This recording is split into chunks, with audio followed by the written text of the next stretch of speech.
बच्चों कल error in measurement हम लोगों ने स्टार्ट किया था, उसके बारे में पढ़ा भी था कि एरर क्या होती है। बेसिकली जैसे कोई भी क्वांटिटी है, एक तो होगी उसकी ट्रू वैल्यू और एक होगी जो तुमने एक्सपेरिमेंट में फाइंड की या कोई मेज़रमेंट लिया तो उसमें फाइंड की, उसको आप नाम कर देते हो मेजर्ड वैल्यू और एक्सपेरिमेंटल वैल्यू। ठीक है ना। तो वो तो आपने एक एक्सपेरिमेंट के थ्रू या मेज़रमेंट लेके फाइंड की, और एक होता है जो उसकी इतनी वैल्यू होनी है जी। तो दोनों में जो डिफरेंस आएगा उसको नाम किया था हम लोगों ने एरर। उसी में हम प्रोसीड कर रहे हैं कि how is random error eliminated. Random error से मतलब ये होता है ना, आपको समझ आ रहा है कि जैसे कोई आपने एक रोड ले ली, उस रोड की लेंथ आपने मेज़र की और वो मेज़र करने पर आपके पास आ गई 5.4 सेंटीमीटर। अब ये वैल्यू तो होगी इसकी मेजर्ड वैल्यू, एक्चुअल वैल्यू कितनी है पता ही नहीं जी, क्योंकि ये कोई स्टैंडर्ड रोड कोई थी तो कोई भी ऐसे उठा ली हमने, मेज़र कर ली। तो एरर कैसे पता लगाएं, तो उसका तरीका, उसको नाम करने लगते हैं आप लोग रैंडम एरर। तो random error can be minimised और eliminated by taking observations large number of times. ठीक है ना। अगर हम इसको कम करना चाह रहे हैं भाई, क्योंकि 6.4 या 5.4 हमने जो मेज़र की वो करेक्ट है या नहीं है पता नहीं, तो हम क्या करेंगे, उस लेंथ को 4-5 बार मेज़र कर लेंगे। तो 4 और 5 टाइम्स जब आपने मेज़र कर लिया तो उसमें 2 या 3 मेज़रमेंट ऐसे होंगे जो लगभग एक जैसे होंगे। एक तो उससे मैं समझ आ जाता कि जो ट्रू वैल्यू है वो इनमें से कोई एक ही है, क्योंकि जो बार बार रिपीट हो रही है इसका मतलब यही वैल्यू ठीक है। या फिर क्या करते हैं कि जितने हमने मेज़रमेंट लिए उनमें वैल्यू मैच करें या ना करें, हम क्या करेंगे, उनको सबका अर्थमेटिक मीन निकाल लेंगे। वो जो अर्थमेटिक मीन होगा वो उसकी मेजर्ड वैल्यू होगी। तो ये बात मैंने लिखी यहाँ पर देखो कि random error can be minimised और eliminated by taking observations large number of times. अब देखो जैसे यहाँ बता रहे हैं हम कि if a quantity is measured n times, कोई भी एक क्वांटिटी है उसको तुमने n टाइम्स मेज़र किया नहीं, और n टाइम्स मेज़र करने के बाद जो ऑब्जर्वेशंस थे वो क्या थे, a1 a2 a3 a-n, है ना। ए का मतलब कुछ भी एक आपने मेज़रमेंट का नाम दे दिया। जैसे लेंथ होगी तो आप L1 L2 लिखोगे, टाइम होगा तो T1 T2 लिखेंगे। तो बात ये आती है कि इन सब में मेज़रमेंट में एक्चुअल वैल्यू कौन सी है, तो जवाब है कोई भी नहीं है। फिर क्या करें कि true value of the quantity will be equal to the arithmetic mean of all observations. तो जितने भी ऑब्जर्वेशन है इनका अर्थमेटिक मीन हम निकाल देंगे। ये ऐसे लिख देंगे, बार का साइन लगा देते हैं मीन के लिए, ये m लिख देते हैं, और सबको ऐड करके अपॉन नंबर ऑफ ऑब्जर्वेशन से डिवाइड कर देंगे। तो बच्चों इसको हम ट्रू वैल्यू मान लेंगे। फिर ये जो भी आएगा, यानी ऑब्जर्वेशंस में से किसी को ट्रू वैल्यू नहीं मान रहे हम, जितने ऑब्जर्वेशन है उनमें से किसी को नहीं, इनका अर्थमेटिक मीन लोगे उसमें से। फिर टर्म आया एब्सोल्यूट एरर। तो वो कहते हैं difference between the true value, ये जो तुमने अभी फाइंड की है ना अर्थमेटिक मीन लेकर, एंड इंडिविजुअल मेजर्ड वैल्यूज़ जो आपने ऊपर मेज़र कर रखी हैं ये वाली, इनका इनके साथ डिफरेंस ले लोगे तो वो डिफरेंस जो होगा उसको नाम करोगे एब्सोल्यूट एरर। दिखा भी रहे हैं देखो कि पहली मेजरमेंट में delta A1 is equal to A bar में से A1 माइनस किया। ए बार ये जो तुमने कैलकुलेट किया था अभी यहाँ पर, जिसको तुमने नाम दिया था ट्रू वैल्यू यानी अर्थमेटिक मीन, और A1 जो तुम्हारा ऑब्जर्वेशन है, मेज़रमेंट है, ऐसी A2 ऐसी A3 ऐसी AN तक कर लेंगे। मीन एब्सोल्यूट की एरर क्या होगी कि अब क्योंकि इतनी सारी एरर इकट्ठी हो गई तो हम किसको एरर कंसिडर करें, तो फिर दोबारा से इनका क्या करेंगे, अर्थमेटिक मीन ले लेंगे। लेकिन ध्यान रहे जब अर्थमेटिक मीन लेंगे तो पॉजिटिव मैग्नीट्यूड का लेंगे, यानी इनमें कुछ वैल्यू माइनस भी आ सकती है जब हम डिफरेंस ले रहे होंगे।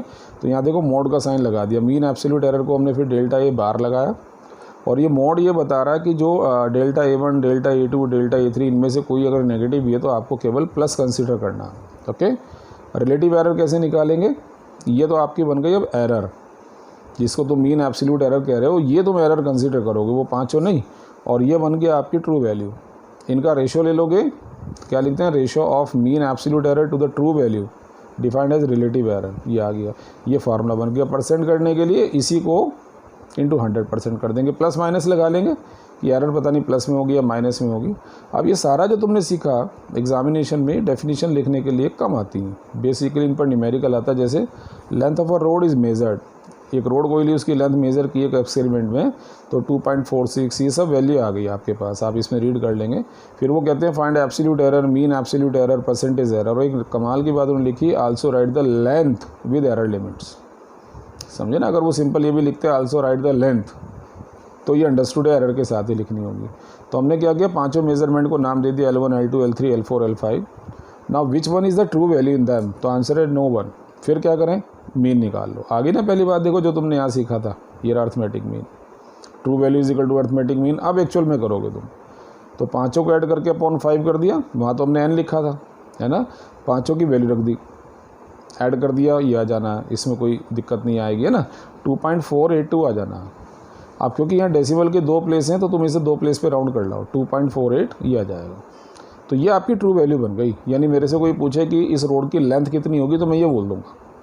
अच्छा, ये बाय द वे इस मेज़रमेंट से मैच कर रही है, तो आप ये नहीं समझना इन्हीं में से कोई एक आंसर आता होगा, ये तो बाई चांस है, ये कुछ भी आ सकता था, तो 2.47 भी आ सकता था ये तो इसलिए आप इसको ये मत सोचें, आप तो अर्थमेटिक मीन निकाल लें, उसके बाद देख लो कितना आ रहा है। जब इसके बाद आप पढ़ते हो आगे,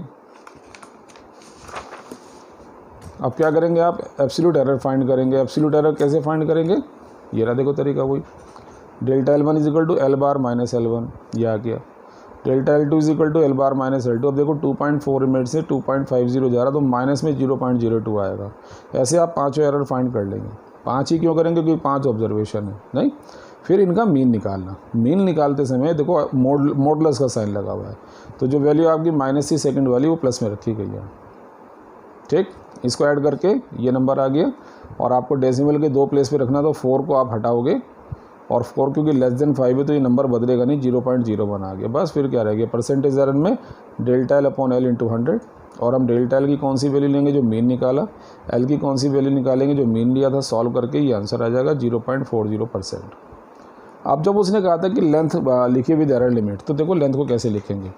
जब लेंथ को लिखते हैं तो लेंथ प्लस एरर, तो लेंथ आई थी 2.48 मीन लेने से, और एरर आई थी 0.01, ये रही, ठीक है। या फिर हम ऐसे लिख सकते हैं 2.48 लेंथ प्लस 0.40%, जो आपने परसेंटेज निकाली, एक ही बात है।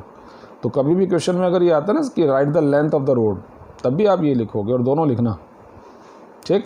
अब इस क्वेश्चन में एक बात देखो कि सिंपल अगर तुम्हारे से वो कहते थे कि जैसे मैंने तो कहा यहाँ पर तुम एरर एब्सोल्यूट एरर निकालो, मीन एब्सोल्यूट एरर निकालो, फिर परसेंटेज एरर निकालो, फिर लेंथ लिखो। सोचो सिंपल कहते थे परसेंटेज एरर निकालो, तो परसेंटेज एरर में आपको देखो ये 2 वैल्यू चाहिए नहीं चाहिए। इसके लिए आप अर्थमेटिक मीन निकालोगे वो 5 ऑब्जर्वेशन का, और इसके लिए 5 एरर निकालोगे आप। इन 5 एरर को सॉल्व करके फिर उनका मीन निकाल के फिर आएगा। तो यानी अगर हम ये कह ही नहीं रहे और सीधा आपसे परसेंटेज एरर कह रहे हैं, तो भी आपको सारे स्टेप फॉलो करने पड़ेंगे। बिल्कुल सेम क्वेश्चन ये था। In an experiment time period of simple pendulum is found to be, ये 5 वैल्यू दी हैं, 2.63 सेकेंड है ये, 2.56, 2.42, 2.71, 2.80 सेकेंड, एस का मतलब सेकेंड है। फिर वही है time period with their error limit, बस इतना सा कहा इसने। देखो अब एरर लिमिट तो तभी निकलेंगे ना जब परसेंट आ जाएंगी। तो सबसे पहले ट्रू वैल्यू, 5 का अर्थमेटिक मीन, इसका नाम रख दिया टी बार, 2.624 सेकेंड, 2 प्लेस हैं डेसिमल के, 2 तक लाओ, 4 हटेगा, 2 ही रह जाएगा। फिर 5 एरर बिल्कुल उसी तरह से पहले की तरीके से, और उनका 5 का मीन निकाल लिया, डन। आ ही जाएगा आपके पास। ये 0.108 आ रहा है, 8 हटाओगे बनाएगा 0.11 सेकेंड, 5 नहीं सेकेंड है। परसेंटेज एरर निकाल लेंगे, 4.1% आ जाएगी, या 4 देख लेना 4 ये कितना आ रहा था डिवाइड करके, कुछ एक बच्चे बता रहे थे मेरे को 4.2 आएगी शायद, ये देख लेना। क्योंकि आपको डेसिमल के 2 प्लेस रखने होंगे तो 9 को हटा के 2 आ जाएगी। जब टाइम पीरियड आप लिखोगे तो 2.62, ये तो आई थी इसकी वैल्यू, ये रही, और इसके साथ लिख दोगे एरर 0.11 सेकेंड, या फिर क्या लिख दोगे 2.62 सेकेंड प्लस 4.2%, ठीक है। इस तरह से क्वेश्चन हो जाएगा।